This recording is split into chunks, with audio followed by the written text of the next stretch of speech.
Welcome to Master the World.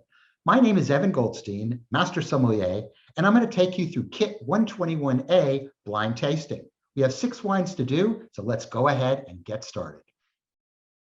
Right off the bat, I'm noticing this wine has a very distinctive appearance. It's not super pigmented, which is to say it's got a nice sort of light straw color, but I'm really noticing a lot of reflective. It's very, very star bright in color and has a green edge or a green hue, which suggests to me that it's probably either young or from a cool climate grape. We won't know until we find out a little bit later. So I swirl it around. Viscosity is sort of moderate to light in the nose. Ooh, this wine is very, very interesting. It's bright and it's sharp. I'm actually noticing salivation as I smell this wine.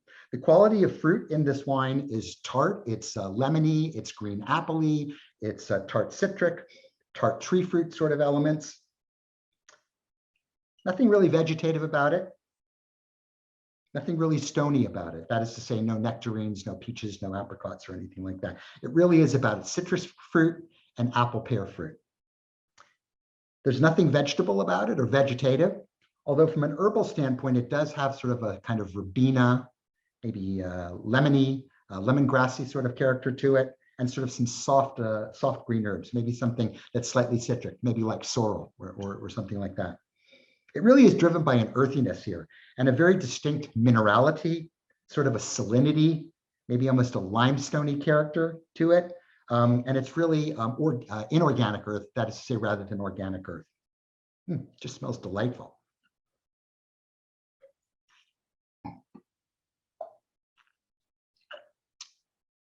In the mouth, I should say, the wine is dry. It's bone dry. It actually is making me salivate really hard. So its acidity level is high, going to medium plus. The body on it is medium. It's not a super alcoholic wine. Its weight is not gargantuan, but it's very clean. It's very linear. It's reflective of all of those mineral characters I talked about before. And it doesn't show any oak. It doesn't show any heavy winemaking. It really is just a reflection of its place, of the grape, and of the terroir. It's long in the finish, I should say medium plus to long in the finish, and the quality level is quite solid. Where are we in the world with this wine? And as we get closer and closer to the ground and go down from outer space, no, we're not in North Africa.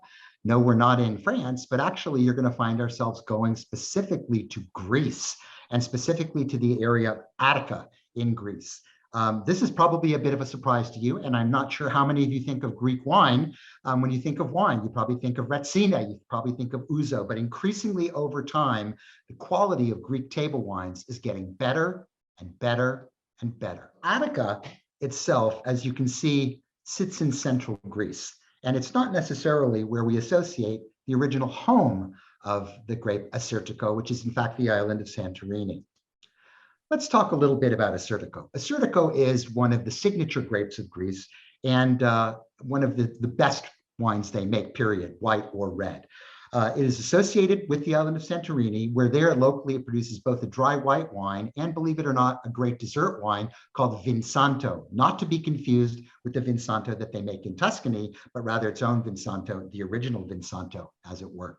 The Assyrtiko grape retains its acidity in these warm Mediterranean climates. So you're probably thinking to yourself, how can a place that could be so warm in the summer produce a grape that has such bright acidity and shows so well? Well, Assyrtiko is that grape. And as we think about climate change, hey, people out there making wine, maybe you want to start thinking about Assyrtiko as a grape you want to have in your vineyards. Now, this winery, or winery I should say, that makes this wine is called Domaine Papagiannikos. And Papagiannikos is located, as I said before, in Attica, which is about 18 miles northeast of the city of Athens. Their vineyards are beautiful, and they're located at about 330 feet of altitude. Limestone soils here are what predominate, and we talked about sort of that citrusy, bright, minerally, almost limestone quality, if you remember, as I was describing this wine. The vineyard is farmed without any irrigation whatsoever, so they get tremendous concentration in their fruit and make delightfully consistent wines, bright wines, concentrated wines from year after year. Today, the winery is run by a third-generation gentleman, Vasilis Papagiannikos, who has inherited his family's winery and taken it to new heights and, frankly, in a slightly different direction, a little bit more modern in style and showcasing more of that purity of fruit with a modern twist here. He's also respectful at the same time to the fact that while Assyrtiko is an immigrant into the area, the grape's primary, or I should say the region's primary grape, is one called Savatiano. And that's what the winery actually specializes in. And they make a delightful one, though. We're not going to be blind tasting any Savatiano in the near future. They also grow some lovely Malvasia, which is a very aromatic, almost muscat-like grape, along with this fabulous Assyrtiko. So if you're not really familiar with it, this is a great example for which you can try. Papagiannikos is the right winery to make it. And Attica, while not Santorini, is becoming increasingly known for this fabulous grape. On to wine number 2. This wine shares a little bit of commonality with wine number 1, although the color seems to be a bit deeper, although it's still very star bright in appearance and has, again, that sort of notable secondary green tone to it, which again suggests sort of a youthful wine to me, probably something in the realm of the last year or two. In the nose, I'm noticing fruit character, of course, and the fruit here tends to be very pungent. I'm getting a lot of grapefruit notes. I'm getting some notes of other citrus. I'm getting some of the pithier notes that are there, and not just the flesh of the fruit itself, but actually closer towards the zest and the skin. I'm getting some tropical elements here, and I'm picking up things like papaya, a little bit of unripe guava, bit of melon, definitely a distinctive character there, and then some green notes. So, that can range from, geez, I don't know, like tomato leaf to lemongrass to basil, to all sorts of sort of green herbs and fresh herbs. And again, sort of a little bit of that more savory thing. There are some floral elements here, and I'm picking up lemon blossoms, picking up some almost elderflower character. And for those of you who've smelled them before, and I know this sounds kind of wacky, I'm picking up this sort of like gooseberry character. You probably only had them out of a can or maybe in a pie, but it has that sort of pungency here. I'm also getting olives, more on the green side, getting a little bit of, what else would I call, radishes maybe, or something like that. Let's go ahead and taste it.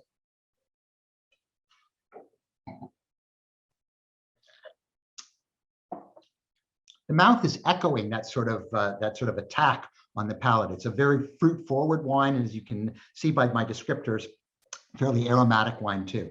Not demonstrating a tremendous amount of earthiness or terroir. Certainly no distinctive minerality that I can really pick up today. Maybe it's light, but I am picking up some notes of organic earth, more sort of a turn dirt type of character that's there. Again, pungency, I think, is part of what this wine is all about, and the nature of the grape that it's made from.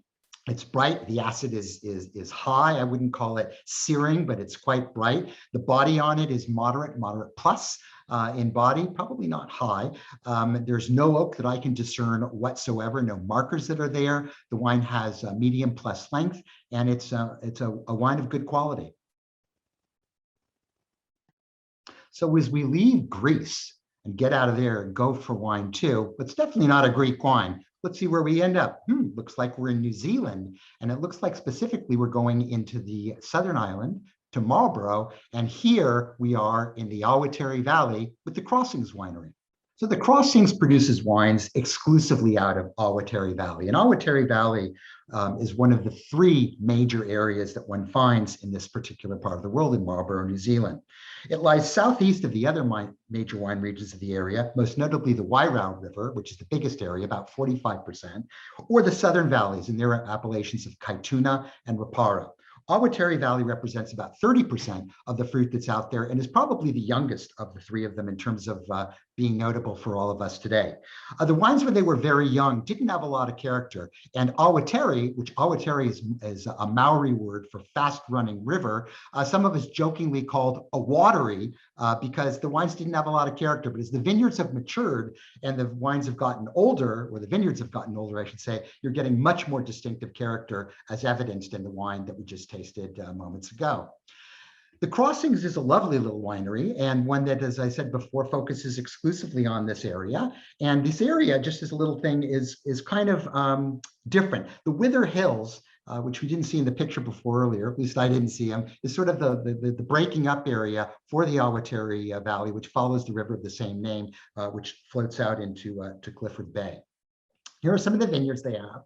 And the Brackenfield and Willow Flat vineyards are, in fact, the source of their Sauvignon Blanc fruit that goes into this wine, which produces, I think, a very distinctive style. The winemaker, Jeremy Day, in this picture here, does a really good job of preserving sort of those noteworthy elements of citrus, of gooseberry, which I mentioned earlier, of that sort of tomato leaf character and that bright, sharp tartness and pungency with the freshness of elderflower and lemon blossoms that we saw before. Not only is this really a good representation of a Sauvignon Blanc from Marlborough, it's a particularly good representation of a wine from Aguatari Valley. So onwards to wine number 3. Well, this is really different. First of all, it actually makes me really happy to know that we show rosés in our MTW kits. A rosé is a fast emerging, fast growing category, not an odd wine anymore, but part of typical winemaking vernacular. So this is not the only rosé you're ever going to see from us. Right off the bat, the color is not super pronounced. It's not super pungent. So it's got sort of a light, almost salmony color, a bit of orange to it, and shows again sort of vibrance, star bright in color and reflecting light very, very well. The nose on the wine is relatively subtle. Some rosés are bigger than others, and this one is standing back a little bit more muted. I'm getting notes of watermelon, notes of tangerine, notes of, again, sort of a chamomile character, soft strawberries, maybe a little bit of sour cherry, maybe a little bit of raspberry too, but very, very focused, very, very soft. There's some floral elements that sort of echo those light red characters, maybe just a hint of rose petal, maybe a touch of jasmine or something like that in there. Just delightful. I'm not picking up anything else. I mean, it's not got any black fruit in it. There's no real strong stone fruits to go through, although somebody might push and say there's a little bit of apricot in here. No oak whatsoever. And on the herbal end of things, I'm picking up maybe a little bit of note of red licorice, very soft. Again, nothing that suggests any oak to it, nothing that suggests anything too strong and green to the wine either. It really is kind of exactly what it shows you, this sort of nice, crisp, soft red fruit, bright acid, and notes of, like I said, tea leaf, like chamomile.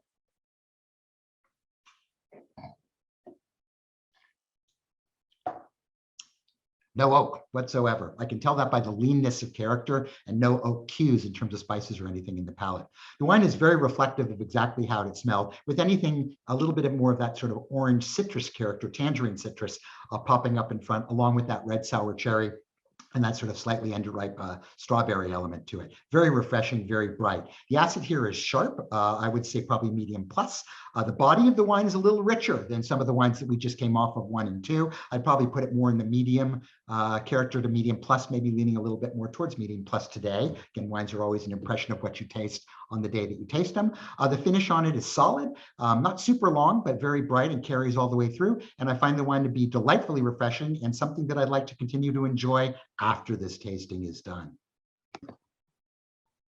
As we leave New Zealand here, although we could still be in New Zealand for this style of wine, we're going to move around the world into another new world place, and we're going to end up in California, specifically in Santa Barbara at the Lieu D winery for a very interesting wine that they make that I'm going to talk to you about next. The Lieu D as a winery sits actually in the town of Lompoc, but sources fruit from across Santa Barbara County. Santa Barbara, of course, is in California, and as you can see from the photo on the left there, or on the right, I should say, you're not super far from the ocean. And in fact, it is sort of this proximity to the ocean and the proximity to the east-west, or I should say west-east breezes that keep this area cool, that allow for production of cool climate grapes, such as Pinot Noir, which I'll talk about in a second, and give a sort of minerality and almost a soft salinity to the wine styles that come from here. This wine is their rosé of Pinot Noir. Now, this is a style of wine often referred to as a Vin Gris and associated perhaps more with Burgundy than it would be California. Having said that, it's important that you understand the philosophy of what Lieu D is doing. So Lieu D is the project of 2 gentlemen, Justin Willett, who's over there on the left, and Eric Railsback, who's over there on the right. Now, these 2 gentlemen met a long time ago, back when Eric was in school in college, and Justin was just starting out his career, and they found that they've shared a love of wine and a love of Loire Valley wine. So after drinking way too many bottles and traveling to France and traveling to Loire and drinking way too many wines, they decided to start this winery. The term lieu dit literally translates to the French as spoken place. And it's what you talk about when you talk about a vineyard or an area that may not be quote unquote officially appellated, but everybody knows about it. It's a very apropos name for this winery. Their focus is really on Loire Valley wines. You can imagine they have a specialty in Sauvignon Blanc, but they also make Cabernet Franc, they make Chenin Blanc, they make a little bit of Melon, which is the grape you use to make Muscadet, and Pinot Noir. Don't forget, Pinot Noir, particularly in the eastern vineyards around Sancerre, is a very important grape to the Loire Valley, very important to their production, and they make a delightful rosé out of it, which is exactly what you see here. Their goal is to really showcase the beauty of the tart red fruit characters, that slightly watermelon-y angle I talked to you about before, and those citric characters, particularly the orange nuanced characters that you find in this glass. So on to the red wines. Let's start with wine 4. Right off the bat, as I look at this wine, I notice that it's a sort of translucent character. I can see some writing underneath it, and it's a nice ruby character fading out to sort of a pinkish edge. Not a tremendous concentration of color, and the wine suggests a lighter body as it sort of sheets down the side here easily. No pigmentation in the glass, suggesting a regular wine, but not one of super concentration, thick skins, or heavy extract. In the nose, this wine is all about fruit, fruit, fruit, and lots there of it. I'm getting almost a Hawaiian punch of red fruit characters, lots of strawberry, a bit of raspberry, some cherries, but really a sort of strawberry raspberry character, almost like hard candy or something like that, or a starburst candy. No black fruits here, although maybe you could argue a kiss of black cherry, and nothing citrus about it. Really is sort of red fruit. And like I said, Hawaiian punch, probably a good adjective here. There is a sort of juiciness and overtness to it. Almost reminds me of bubblegum or something like that in an easygoing way. And nothing bitter or nose. So it doesn't suggest me a wine that might have a lot of tannin in it. No oak whatsoever. I'm not getting any baking spices or anything like that. And I am getting a very linear, very focused, simple character of what smells like a quaffable and delicious wine.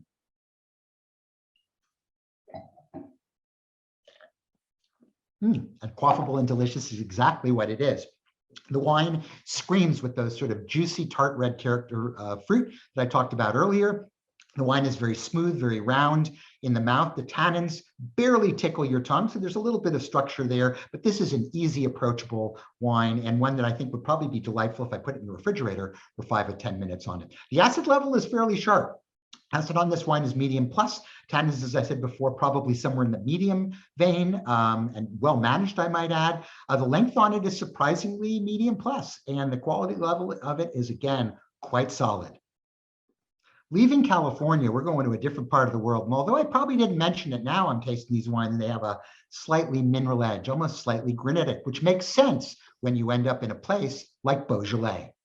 And Beaujolais is in France, and specifically in Burgundy. Now, most people don't necessarily consider Beaujolais to be a part of Burgundy, but legally it is. And more that you try the wines, you can sort of see that connect between the tart red fruit character that you get in Gamay and a tart red fruit character that you get in Pinot Noir. Now, Beaujolais itself is fairly large, much larger than the Côte d'Or of Burgundy, but it really is dominated by one grape. And that grape is, in fact, Gamay Noir au jus blanc, or black Gamay with white juice.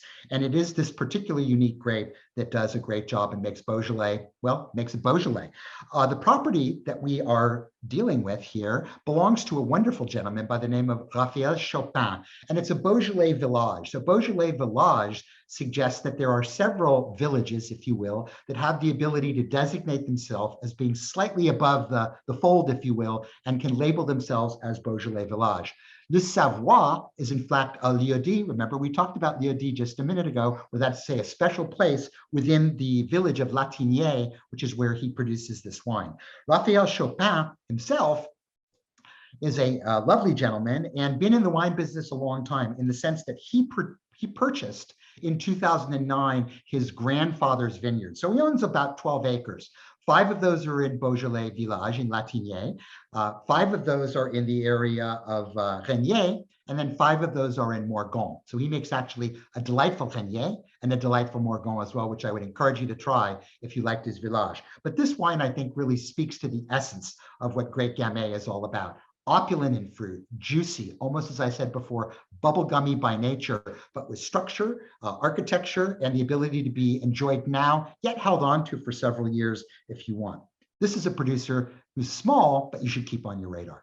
So let's move to wine 5. Now, wine 5, right off the bat, when you look at it, is a very different experience than wine 4. Wine 4 was young, it was bright, it was ruby in color with almost that sort of pinkish purpley rim. This wine, right off the bat, you can tell is starting to show its age a little bit of that gray hair right at the temples. The edge itself is more sort of a garnetish color. The middle of the wine is ruby, but more of a faded ruby, pushing towards a more garnet color as well, too. And it's very, again, sort of see-through. It shows even more so there. So I'm not expecting a wine with great power per se, but we don't know until we smell it.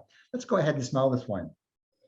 Right off the bat, this wine is at once elegant, but also sort of powerful.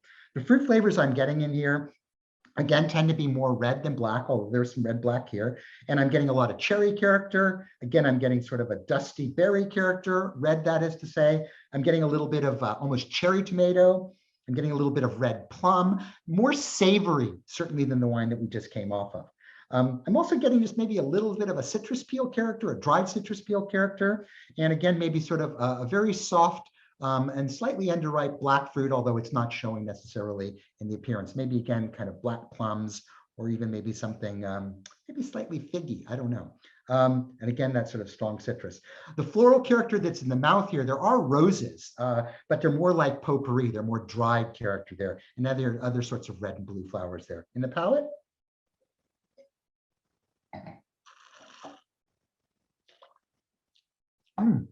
this wine has complexity, it has attack, but it's much more secondary than it is primary. That's to say, I'm not getting the fruit basket that I did before, but I'm getting more desiccated characters, a little bit more slight dried character of fruit.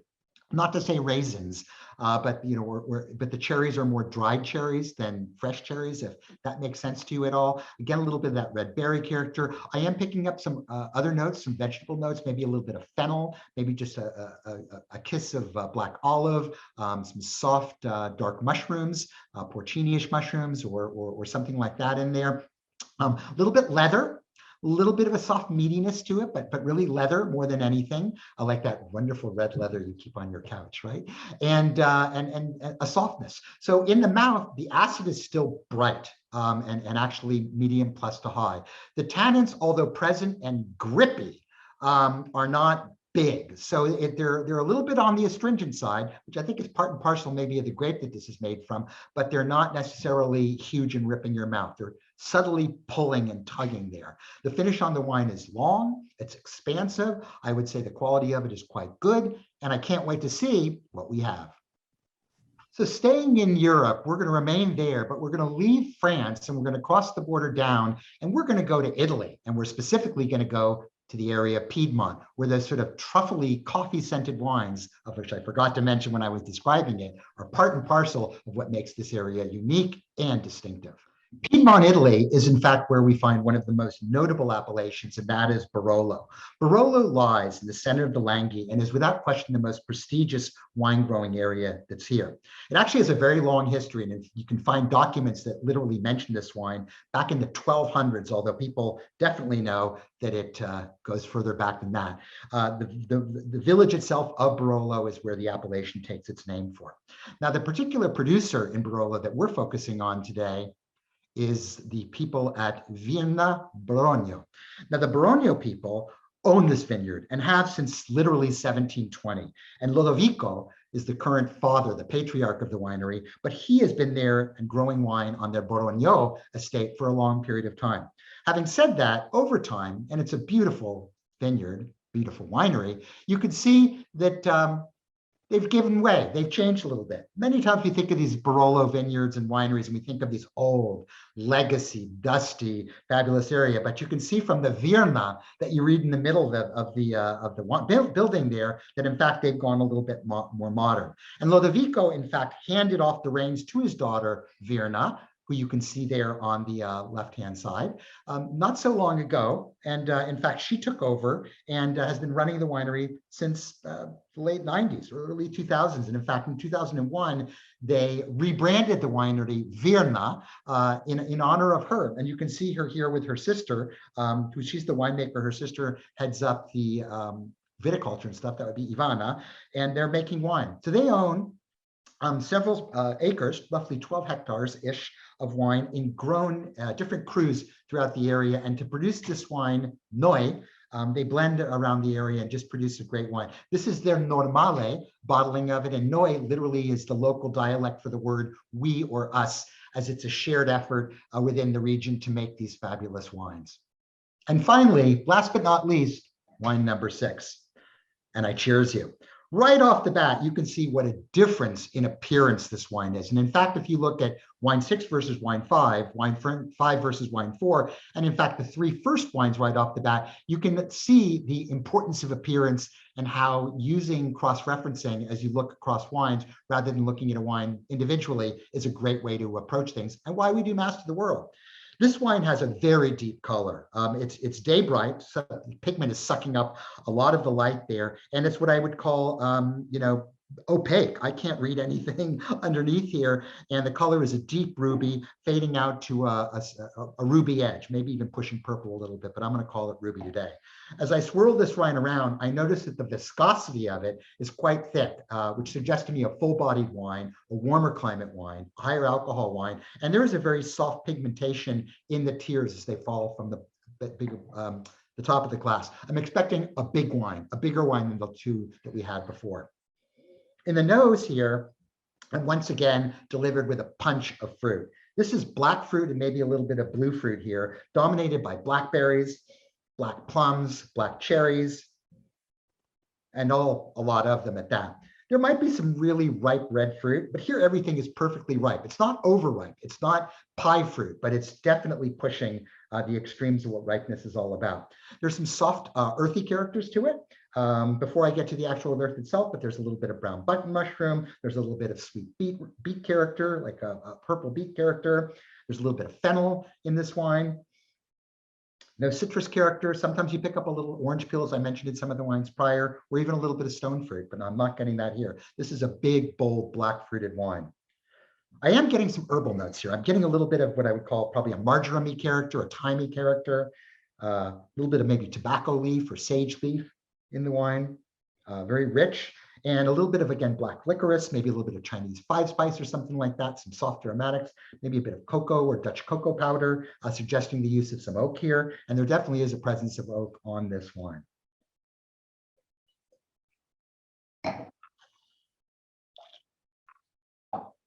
The wine here has a very rich organic earth character to it, sort of like a truffly mushroom or a turned forest floor sort of character. No distinctive mineral what to speak of. And again, echoing a lot of those characters we talked about earlier in terms of the aromas I mentioned. The wine is really clean. There are no elements here of anything funky, which might send me off to the old world. It's got ample oak on it. I'm picking up notes of coffee, of chocolate, soft baking spice, and even a little bit of, maybe even a little bit of something like cardamom, something exotic there in the back. It is smooth, it is creamy, has a little bit of nuttiness to it, sort of like pralines or pecans or black walnuts, something kind of rich and a little bit grippy, but nevertheless there. Palate, as I said before, round and smooth. Tannins are ample, but extremely well managed. And the wine has, dare I say, a creaminess to the palate. It doesn't rip your mouth apart, although the tannins are ample. The finish on it is medium plus pushing along. The finish is medium plus pushing along. And it's a really good wine to finish this tasting. This is getting on a charter plane really quickly. We leave Italy, we leave the old world, we leave Europe, we come back to California where I live, back to the Napa Valley where so much of that fabulous Cabernet Sauvignon comes from. And indeed, that's what we have, Titus Napa Valley Cabernet Sauvignon. Napa Valley and Cabernet Sauvignon go hand in hand and have for a long period of time.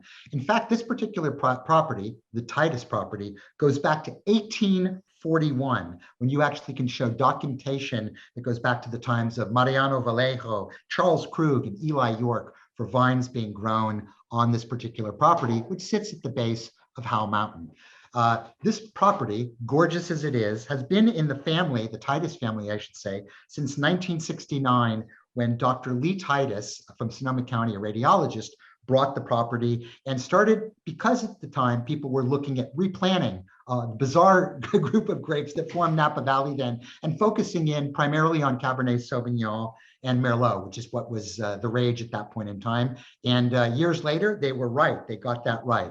The family purchased some additional land in 1972. They bought another property about a couple miles away on Ellers Lane and used that to sort of complement things out. So there they added some Petit Verdot and some Malbec and other areas. But it's been in the family ever since and since then. So it's called Titus, and it's named for the owners, the Titus family. And again, as you can see, it's Napa Valley appellation, and a really good example of it. What I love about this wine is it shows all the beauty of the fruit. It shows fabulous tannin management, and it shows tremendous concentration and extract without ripping your mouth apart with tannin. Note, again, as I said, that this is at the base of Howell Mountain and on the Napa Valley floor, so you're not going to get tannins that are quite as big and powerful. The sons of the winery, the sons of Mr. Lee Titus, Eric and Philip, are making the wine today. And Philip is the director of winemaking there on the right-hand side. And his brother, Eric, manages the vineyards there. And they do a really good job and have been doing so for a long time. I think this is a really lovely example of a Cabernet to show people that really expresses Napa Valley well, but shows so in a way without making it too over the top, which occasionally Napa Valley can get. So thank you for watching, and thank you for joining us on Kit 121A. Please note that next month we'll be on Kit 122A, and we'll record the posting for it. If you enjoyed this tasting and you enjoy Master the World, please help us share the proverbial love by hashtagging and ampersanding and all that stuff on social media. Note that we do carry other kits that you can always purchase at any time beyond the subscription kit off the website. And until we meet again next time, good drinking.